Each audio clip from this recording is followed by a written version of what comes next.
Welcome to the Deep Dive.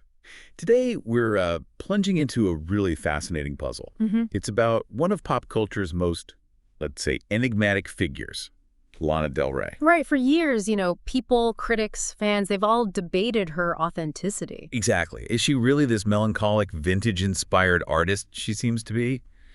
Or is it maybe all just a very carefully constructed A act? facade, And yeah. to really get to the bottom of this, we're actually looking at her through a pretty unexpected lens today: philosophy. hmm Specifically, we dug up this academic article from King's College London.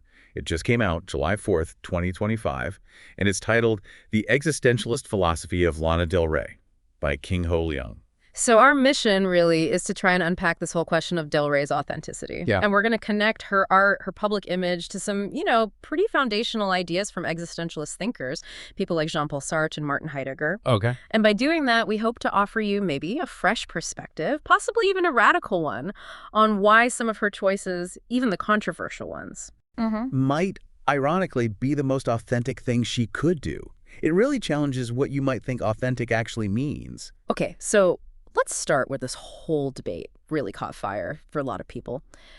Remember back in 2013, Lana Del Rey told MySpace something quite revealing. Oh yeah, about her vision. Exactly. Her vision of making her life a work of art. That was her inspiration, she said, for creating that viral video games music video back in 2011. And that video, it had this raw feel, didn't it? Totally. Self-made, old movie clips, webcam footage.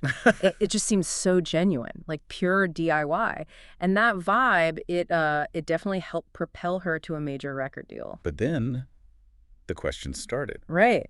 Then the whisper campaigns began. People found out Lana Del Rey wasn't her real name. It's Elizabeth Grant. So the question became, okay, wait, was this whole self-made thing just like a brilliant marketing scheme?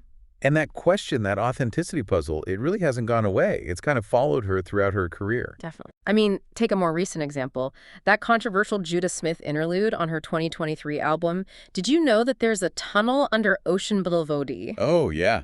That caused quite a stir. It really did. Fans, especially, her large LGBTQ plus fan base, were pretty taken aback, maybe even troubled by her featuring sound clips from Judah Smith. He's a megachurch pastor who's faced accusations of homophobia. So what was she doing there? Well, that's the thing. The source material points out how ambiguous it is. You hear Smith's sermon, but underneath it, you hear Del Rey giggling. Giggling, okay. Yeah. So is she mocking him, mocking Christianity? Yeah. Or is it maybe some kind of really authentic expression of her own spirituality? Because, on the same album. Right, on the opening track, The Grants, which is super personal, Mm. about her actual family. Exactly. She keeps mentioning her pastor. So it's this kind of ambiguity, these contradictions that keep the debate about her intentions, her authenticity just constantly swirling. So we're left with these apparent contradictions, her image, her choices. But what if? What if the way we're even judging her is maybe missing the point? Hmm. And what if Lana herself has kind of been trying to tell us that? Because she has this, surprising background. She actually got a philosophy degree from Fordham University before she was Lana Del Rey, the singer. That's right. And this was back in the mid-2000s. Now, at that time, a really eminent existentialism scholar, Merrill Westphal, he was on staff there. Okay, so it's pretty likely. It's highly probable, yeah, that she studied theories of authenticity from key existentialists, like Sartre, like Heidegger. And this background, this academic foundation, it gives us crucial context. It's almost like a key to understanding her art. Like a hidden instruction manual. Sort of, yeah. So let's start with Heidegger. He had this view of human existence as, well, he called it being towards death. Sounds a bit grim. It does sound morbid, but if you connect it to the bigger picture, his point is this. Pretending we aren't all going to die, that's denying a basic truth about ourselves, about our finite existence. So it's like lying to yourself about reality. Exactly. It's like disowning the very kind of beings we are. And that, for Heidegger, is existing inauthentically. Okay, so then conversely, being authentic, Yeah. it doesn't mean you have to be happy about death. Not at all. It means accepting it. Accepting our mortality, embracing our existence as finite beings, facing that reality. And you can hear that, almost startlingly directly in her music, can't you? Oh, absolutely. Like the title track from her first big album, Born to Die. She just sings it straight out. You and I, We were born to die. It's a perfect example. It's not just, poetic darkness. It's a direct echo of Heidegger's concept. It reframes her melancholy, doesn't it? Her Yeah. vulnerability becomes a kind of strength and acceptance. Yeah, it really does. And it's really important to get this. In this existentialist view, authenticity isn't about like digging down and finding some secret true self or some fixed human nature. That's a common mistake, right? Mm. Thinking authenticity means being real in that way. It is. For Heidegger, it's more about accepting the conditions of life we find ourselves in, the limits, the mortality, all of it, owning those conditions. Okay, and building on that idea of conditions of life, the existentialists didn't just talk about death, they also talked about freedom, radical freedom. Sartre especially, right? Sartre really emphasized freedom. He famously argued, well, since there's no preset human blueprint, no fixed human nature, we don't arrive with our essence already defined. Like a chair is designed for sitting, but humans aren't designed for one specific thing. Precisely. As Sartre put it in his lecture, existentialism is a humanism. Man is nothing else but that which he makes of himself. No God, no preconceived nature. So we are, in his words, condemned to freedom. Condemned, that sounds negative too. Well, it means we can't escape it. We are free and we are always acting freely, whether we like it or not, whether we acknowledge it or not. Pretending we're not free, blaming fate or circumstances, that's being inauthentic. So it's like denying gravity again, trying to live as if this fundamental condition doesn't apply. Exactly. You're fighting your own nature as a free being. Wow, that's a heavy idea. But kind of empowering too, actually. It is. And Sartre suggests that really embracing this freedom, well, it means living life in a way that's comparable, he says, to the construction of a work of art. Life is art, okay. Yeah. He explains, look, with art, like a painting, you can't decide exactly how it should turn out beforehand. You can't judge it until it's done. No one can tell what the painting of tomorrow will be like. Right. And likewise, he argues, you can't fully judge if a life is well lived until it's over. We shouldn't try to force lives into boxes based on some idea of human nature. So how do we assess a life then? We look at whether the person accepted their freedom. Did they take responsibility for creating meaning?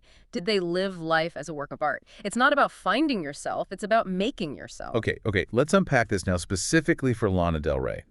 Because when you look at her career, especially early on, and just throughout her songs, these ideas, freedom, life as art, they keep coming up, don't they? They really do. They're recurring themes. I mean, think about that monologue, the one in the Ride music video from 2012. Everyone loves that monologue. No, it's iconic. It's almost like your existentialist manifesto, right? On the open road, we had nothing to lose, nothing to gain, nothing we desired anymore. To make our lives into a work of art. Live fast, die young, be wild, and have fun. And then she says, I believe in the person I want to become. I believe in the freedom of the open road. It's all there. And what's really fascinating is how Lana Del Rey herself, the public identity, embodies this. So? Well, Lana Del Rey isn't who Elizabeth Grant was. Lana Del Rey is someone Elizabeth Grant became. It's a self-made identity, truly. So it's not about digging deep for the real Elizabeth Grant. No, it's about the conscious, deliberate act of creation. She made Lana Del Rey. Wow. Okay, so it's like she's living out Sartre's comparison between art and life. And she even says it, right? In that 2012 song, Gods and Monsters, she sings about posing like a real singer, cause life imitates art. That line, life imitates art, that completely shifts the perspective, doesn't it? It really does. Because for Del Rey, being a public, real singer, well, that inherently involves some kind of image making, self-cultivation. Just like her video games video was self-made, the identity of Lana Del Rey is self-made. The image itself is the artwork, created by her, the artist. Exactly. So being authentic in this framework, it isn't about being raw or unfiltered in the way we usually mean. It's about owning that freedom to create, owning the responsibility, including the curated parts. So being an authentic singer, or maybe any public figure, means accepting that the persona is always curated to some extent. It's not a bug, it's a feature. Precisely. It's a condition of the form. To mash up Sartre and Del Rey, the real singer is always condemned to posing. Right. To pretend otherwise, to pretend it's all just effortless, natural T-self coming out, that would be disowning what it means to be a public artist. That would be inauthentic in this view. It's about accepting the stage, the persona, the artifice, and making it your own deliberately. So if life imitates art, like she sings, then choosing to make your life into a work of art, That's not superficial. That's actually the most authentic thing you can do. Yes, because you're authentically accepting life as it is, as something that already imitates art. She's not hiding behind a persona, she's revealing her philosophical commitment through the persona. It's a performance of authenticity, in a way. You could say that, and this commitment, this whole idea, it's what she sings about so powerfully in that 2017 song, Get Free. It feels like her declaration of independence, embracing this freedom, this self-creation. Okay, so stepping back from Lana Del Rey specifically, what does all this mean for you listening right now? Well, this whole deep dive into her connection with existentialism suggests something quite provocative, I think. That authenticity, especially maybe for people in the public eye, but maybe for all of us, it might not be about revealing some untouched true self. Right. Less about excavation, more about construction. Exactly. It might be more about consciously embracing that radical freedom Sartre talks about. The freedom to create your identity, to shape your life like a deliberate work of art, even if that artwork involves, a curated persona. Which makes you think about how we all present ourselves Yeah, online in different social circles. absolutely. It offers a different way to think about identity, art, the choices we make. Are those curated versions of ourselves necessarily inauthentic? Or are they part of us actively shaping our lives? And it really invites you to consider, doesn't it, in Yeah. your own life, whether you're navigating huge public platforms or just, daily decisions. Yeah. How might embracing this idea, Sartre's idea of life as a work of art, how might that influence your choices, your own evolving identity, your path to what feels truly authentic to you? Yeah. If life is a canvas, what are you choosing to paint?